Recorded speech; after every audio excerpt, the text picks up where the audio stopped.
A very pleasant good afternoon, ladies and gentlemen. Welcome once again to the People's Forum of In the Streets with Big Stone. Today we are blessed with royalty. We are blessed with a young man who has stood the test of time. We're talking about Mr. Errol Nicholson. Oh, you might not recognize that name, but if I say Black Steel, then everybody on the planet Earth will know what Big Stone is talking about. Black Steel, how are you, sir? Welcome to the People's Forum. Give thanks, I'm very blessed and very happy, and the first time to have an interview to you from the UK to JA.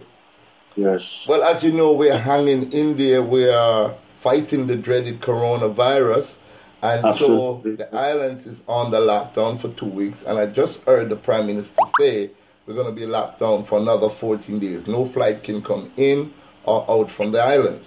But the reason for me talking to you is very, very important to not just the people in the UK, but to the people all over the world, the people in Jamaica as well, where we have an astonishing young man as yourself, a remarkable individual, an instrumentalist, that had the opportunity of meeting some of our icons that we treasured.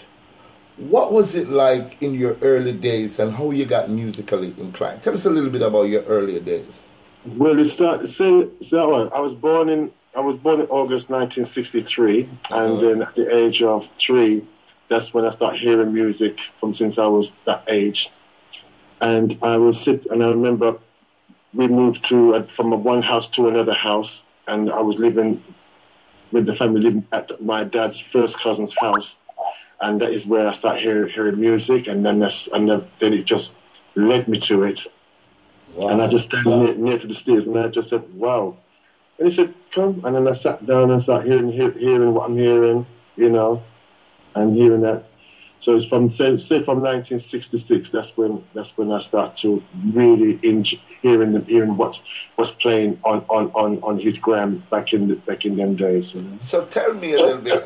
Were your parents supportive of you going into music at that early an age? Not really, no. What was it like for you? How hard was it for you to convince them that, Mama or Papa, this is what I want to do? Because my dad loved to dance. Okay. So I watched him, and I started dancing with my dad.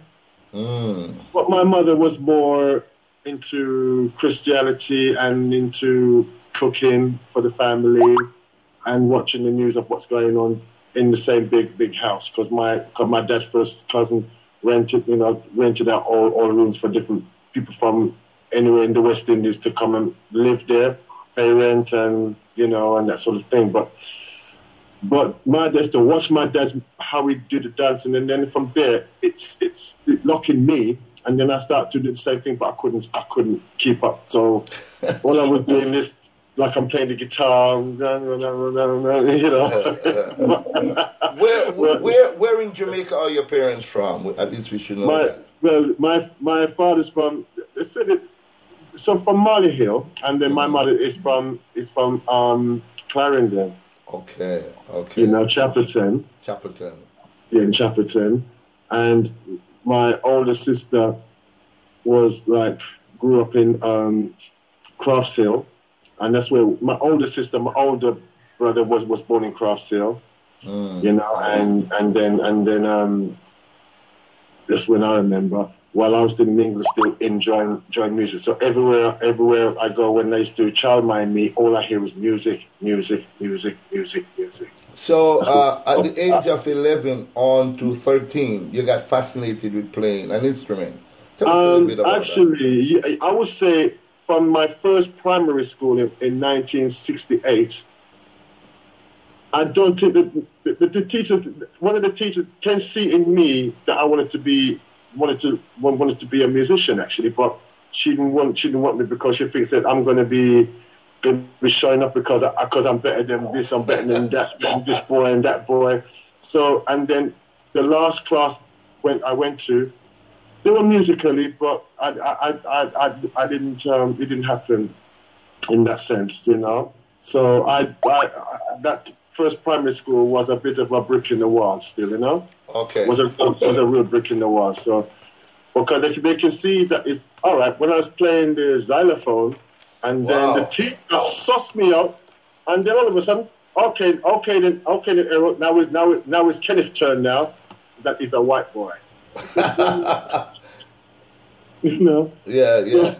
Well, that's great. At least you was self-motivated to do the music then. And then from 1974, at the age of 11, that's when my mum and dad brought me to it was the 12th of November 1974. It was Monday. Went to a private school that is, I'm gonna say, it's similar to Alpha Boys. Okay, it's similar to Alpha Boys. Well, this school I went to was called Borough Hill School, and that was in Frimley, in the outskirts of London, 35 miles out of London. You know? For those who don't know Black Steel, Alpha Boys School is a Jamaican school. I'm saying this for the British listeners. Alpha is a very powerful institution for misguided youths. Most of the youths them were, and it was actually run by a nun in Jamaica. The likes of Dan Drummonds came through, Alfonso, Roland Alfonso, Tommy McCook. Some of the greatest musicians came through Alpha. So what Black Steel is saying, that is like equivalent to the school that you went to. That's right. In the UK. Yeah, because and then while I was still, well, it was in November, and then this teacher came in and says, "Is there any boys in the recorder group?" Oh, when I heard that, I went, but I didn't raise my hand because I'm new. Yeah. You know. Then he came back again and says, any boys would like to join the recorder group? My hands went straight right up your alley. Straight away. And then from there, then he said, "Okay, please come." I said, "Okay." And then that's when I started to learn to blow the recorder and to get it right. And then he correct me right. Okay. So you play a number of instruments then. Tell us about the different instruments that you play, because the xylophone is one and the recorder is another. From there, it was say from 74 to 75. Now I start to play the steel pans. And that, when I heard this ping pong pong, I'm like, "Hey, what's going on here?" And then by the time I went down into the music classroom, I went, "Wow!" Let's play something now. And then I realized that it was a steel drum, steel drums, and steel pans, and I went, "Wow!" And then my teacher was writing the notes and things on there, and then from there now, says any boys would like to join the steel band, straight away. My hands anything musical, Black Steel was there. That's right. And then I started to learn to play it, and then from there I master it. Wow. So you mastered quite a few instruments then: the recorder, the xylophone, the steel drums. The steel drums. Then the bass came after, or what? The bass came last. That was when I left school. Okay. Oh, actually, no, that would be further like 77, 78. And then I start to master the glottenspiel.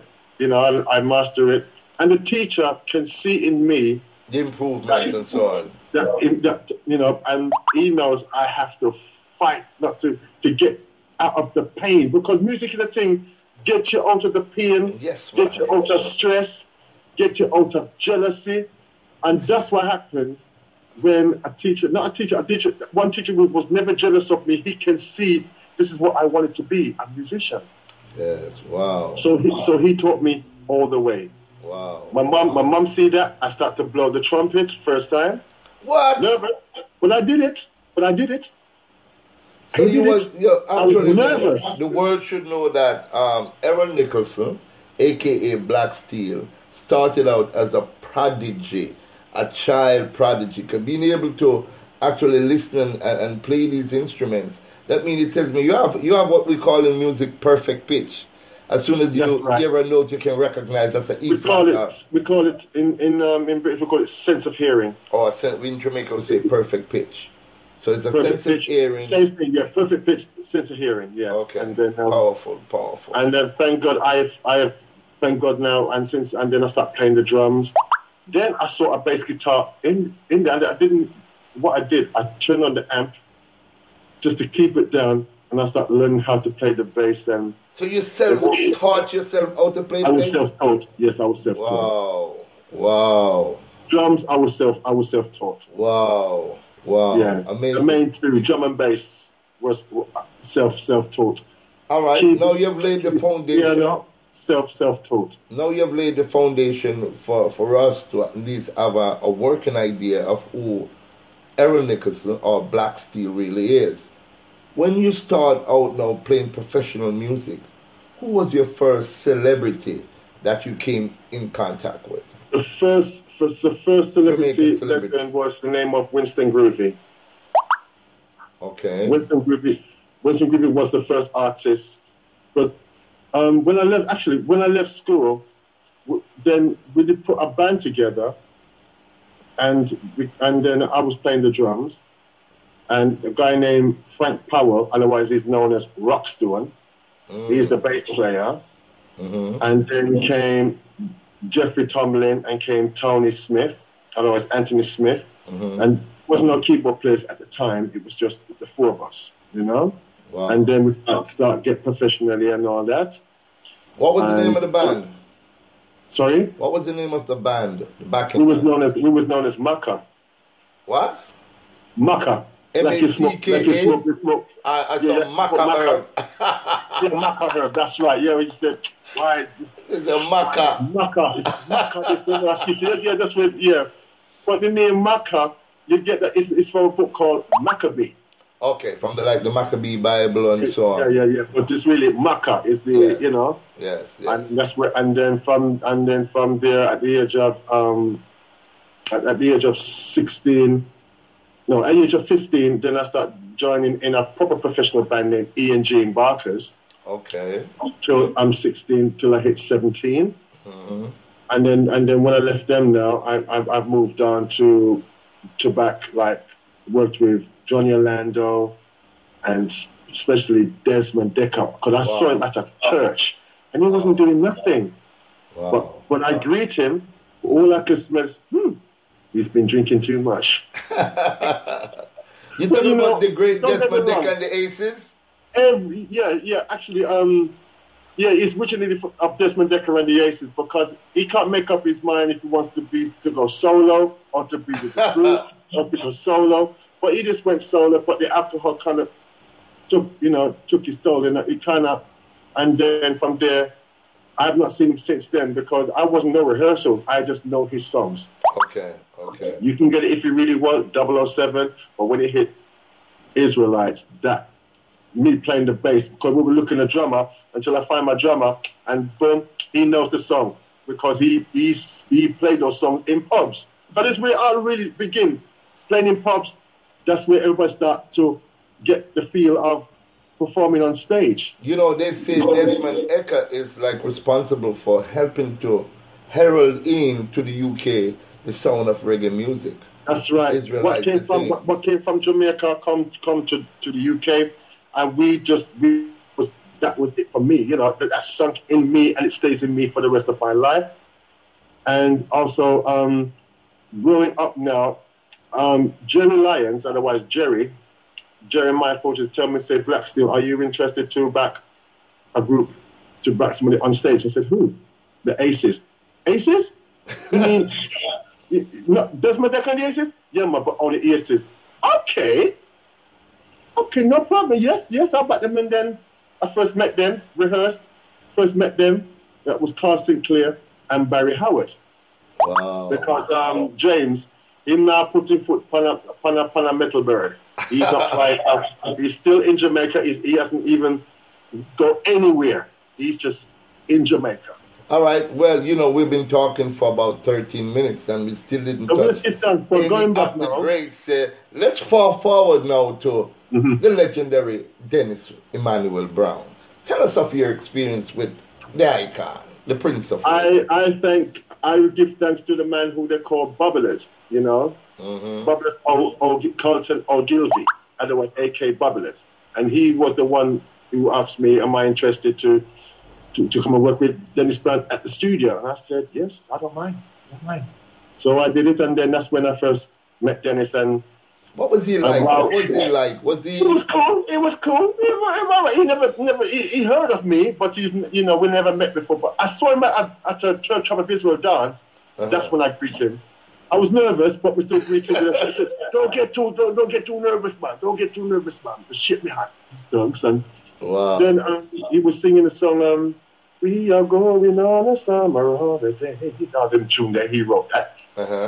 And then from there, I accidentally went into the voice room. There was a piano there, and I started to drop Emmanuel.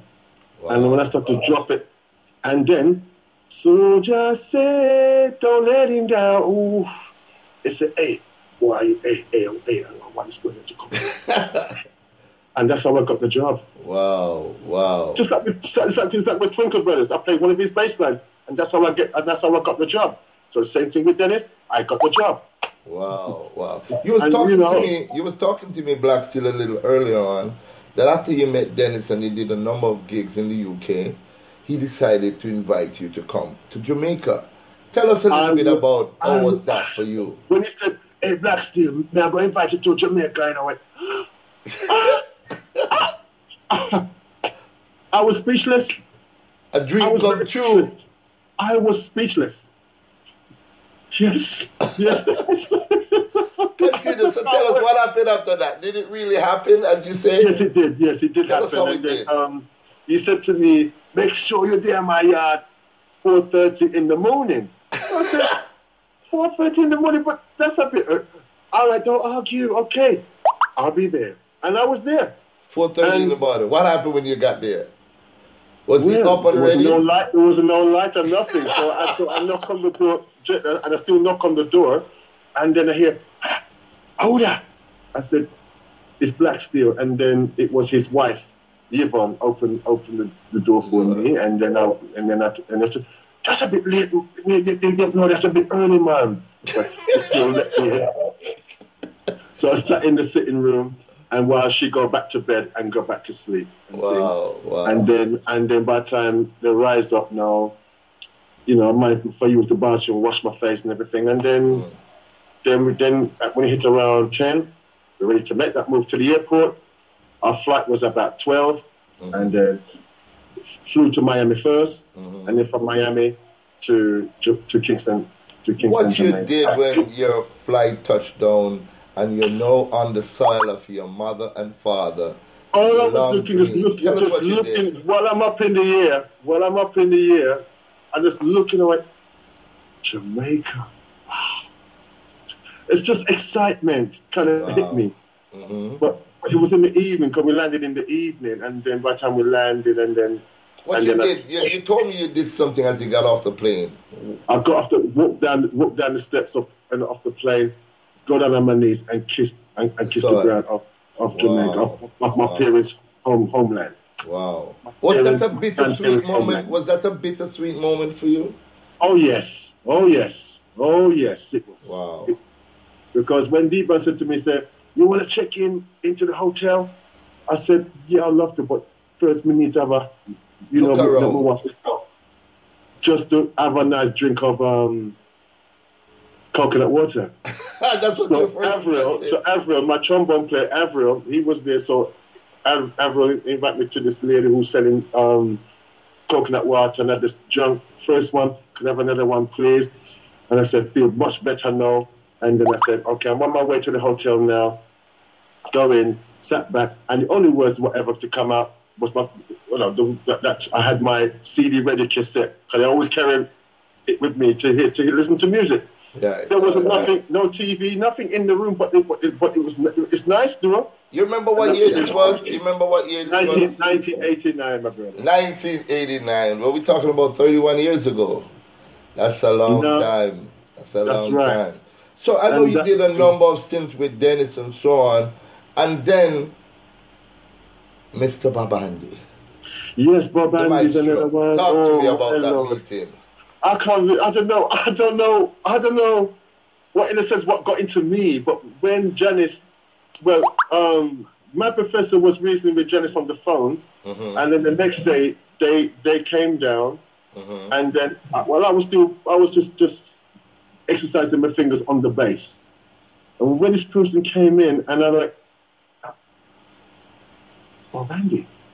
I didn't say nothing, and then I started to spudda-ba-ba-ba-bum, spudda-ba-ba-ba-bum, spudda-ba-ba-ba-bum, how do you feel when your baby's gone? He turned around and went, it was taken aback. He smiled at me, and I played him another bass line. You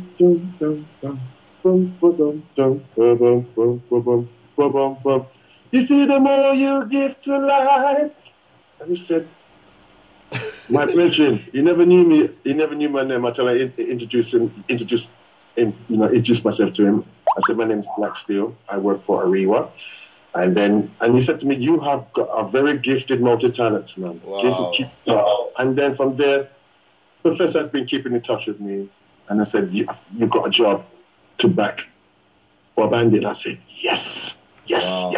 What was the first place in London that you performed with the Icon? You remember your first concert? I would say it was more before, well,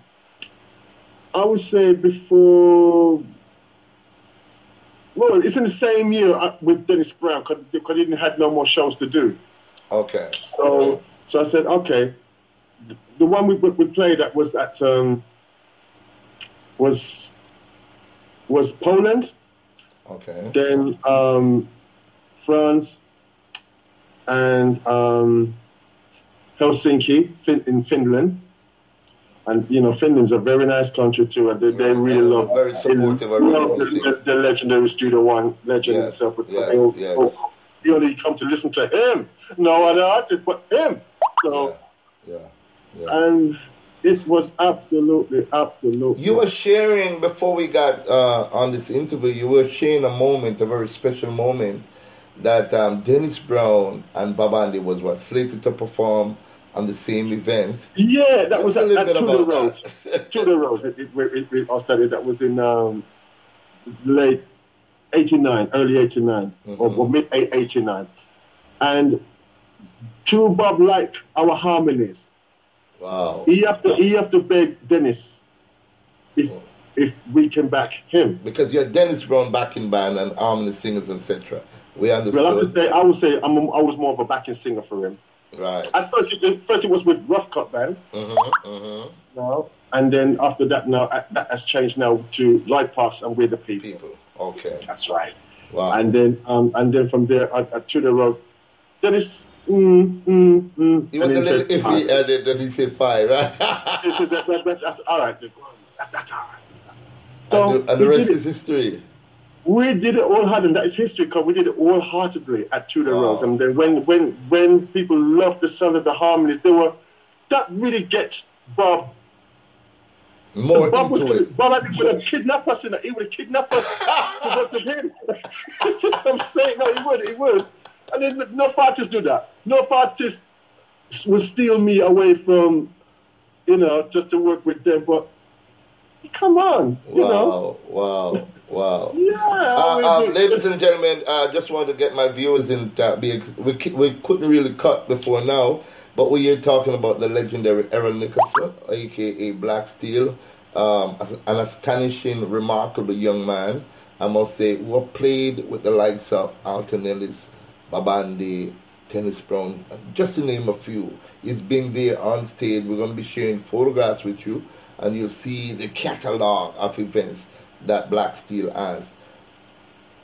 The passing of Babandi. Where were you, and how did you get the news? I got the news. It was a phone call, I guess it was first. Let me know. And then, but first I did see something on the Facebook. It says, "Rest in peace." Rest in peace. Bob Andy, rest in peace. What's going on? Until I heard, yes, it was true. The official report that he passed away. He passed away. How did that make you feel, knowing that? Oh my gosh, man! Oh gosh! Whoa! I was speechless. I was in tears. Wow. Because we did the last show, and then I have not seen him since then. And he did, you know, when I was backing him, but he did continue from 2009 to keep in touch and so on. Yeah.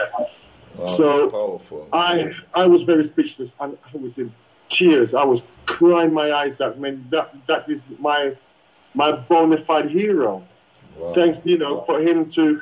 I mean, it's sometimes I'm saying it's very difficult, you know, to talk more because he's such a great legend. He used to joke with me, laugh with me. We all had wonderful, beautiful, best ever times working together. But I just couldn't believe what I heard, and I was very speechless. And then I started put up some of the music that I'd done with him. That was in 1988. Wow. Again, and that was the only album I'd done with him. And then from there, I just downloaded it and put it on the Facebook. Wow. And that's and he said in the spirit, you don't worry about it, Black Steel. Just keep following my footsteps musically. And I said yes, in the spirit. Yeah. And what a footstep it is to follow. Oh yes, it is. But Marshall Griffiths feels it more because them two were inseparable. Right. They were inseparable, absolutely. Because it's a pity that they couldn't done more tracks. I mean, they gave us a lot, but that's right. But I really have to say that Bob Andy, otherwise Keith Anderson, aka Bob Andy, was the best songwriter. He even sung a couple of cover songs, you know. But his original sons just drive me crazy, drive me nuts. Drive the rest of the world crazy. Ironically though, Black Steel, another icon to the name of Delroy Washington actually passed away on the same day that Bob Andy passed away. And the same day as Bob. And he's a friend of yours. Tell us a little bit about Delroy, real quickly. I worked with him my first time in Liverpool with Twinkle Brothers. Mm-hmm. And yeah, he performed, but the people were waiting for one song that people would know, what the people know already. Yes. And he didn't do it, and that's why he was singing boring songs. You know, he was singing boring songs, and what people were waiting to hear was Jawanda, Jawonderful, Jawanda. Jawanda, Jawonderful. That's what they were waiting for him to do. Wicked voice there, the Black Steel. Your voice tough. Yes. Because they were waiting to hear that. I heard it when I was 15. Mm-hmm. I heard it when I was 15. I was still at the private school. First I was sleeping, and then I hear. Yeah. And then I wake up a couple of minutes. Wow. And we crawl up against the television room, and we went, that looks like and then until I realized it was Delroy Washington. Wow. That time he was younger. Yes. And he really tore that tune down. And then the morning I woke up, fresh up and thing, and then I was singing, Jawanda.